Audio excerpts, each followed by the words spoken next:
শিক্ষার্থীরা তোমাদের 2026 সালে স্কুলে ভর্তি যে ডিজিটাল লটারির নতুন নিয়মগুলো আসছে সেগুলো জানিয়ে দেব। শিক্ষার্থীরা তোমাদের স্কুলে ভর্তি 2026-এ প্রথম থেকে নবম শ্রেণীতে বা সরকারি ও বেসরকারি স্কুলগুলোতে কিন্তু ডিজিটাল লটারির মাধ্যমে কিন্তু ভর্তি করানোর চূড়ান্ত সিদ্ধান্ত এসেছে।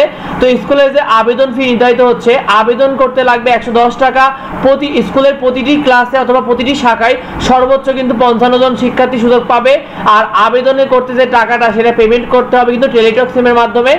স্কুলে যে ভর্তিতে বয়সসীমা নির্ধারণ করা হয়েছে, শিক্ষার্থীদের বয়সসীমা কিন্তু জন্ম নিবন্ধন অনুযায়ী নির্ধারণ করা হবে। সেক্ষেত্রে প্রাথমিক পর্যায়ে প্রথম শ্রেণীতে সর্বনিম্ন 5 বছর থেকে সর্বোচ্চ 7 বছর, দ্বিতীয় শ্রেণীতে সর্বনিম্ন 6 বছর থেকে সর্বোচ্চ 8 বছর, তৃতীয় শ্রেণীতে সর্বনিম্ন 7 বছর থেকে সর্বোচ্চ 9 বছর, চতুর্থ শ্রেণীতে সর্বনিম্ন 8 বছর থেকে সর্বোচ্চ 10 বছর এবং পঞ্চম শ্রেণীতে সর্বনিম্ন 9 বছর থেকে সর্বোচ্চ 11 বছর পর্যন্ত আবেদন করতে পারবে।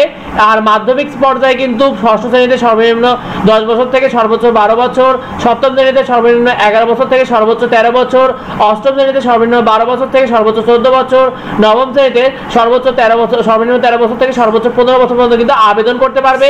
স্কুলে ভর্তির আবেদন 2026-এ প্রতিবন্ধী বা বিশেষ চাহিদা সম্পন্ন যে সকল শিক্ষার্থীরা রয়েছে তারা কিন্তু প্রতিটি ক্লাসে নির্ধারিত যে বয়সসীমা নির্ধারণ করা হয়েছে সেখান থেকে অতিরিক্ত 5 বছরে বেশি সুযোগ পাবে। অর্থাৎ যে বয়সসীমা নির্ধারণ করা হয়েছে তার থেকে 5 বছর করে বেশি সুযোগ পাবে যারা প্রতিবন্ধী বা বিশেষ চাহিদা সম্পন্ন শিক্ষার্থীরা রয়েছে। আর ভর্তি আবেদন করার ক্ষেত্রে জন্ম নিবন্ধন সনদ লাগতে পারে।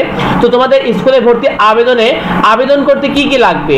শিক্ষার্থীর নাম লাগবে, তোমার জন্ম নিবন্ধনের নাম্বার, পিতামাতার নাম ও এনআইডি কার্ডের নাম্বার, মোবাইল নাম্বার, বর্তমান ঠিকানা ও স্থায়ী ঠিকানা, শিক্ষার্থী পূর্বে স্কুলের নাম যদি থাকে এবং কোটার সনদ যদি থাকে সেক্ষেত্রে লাগবে।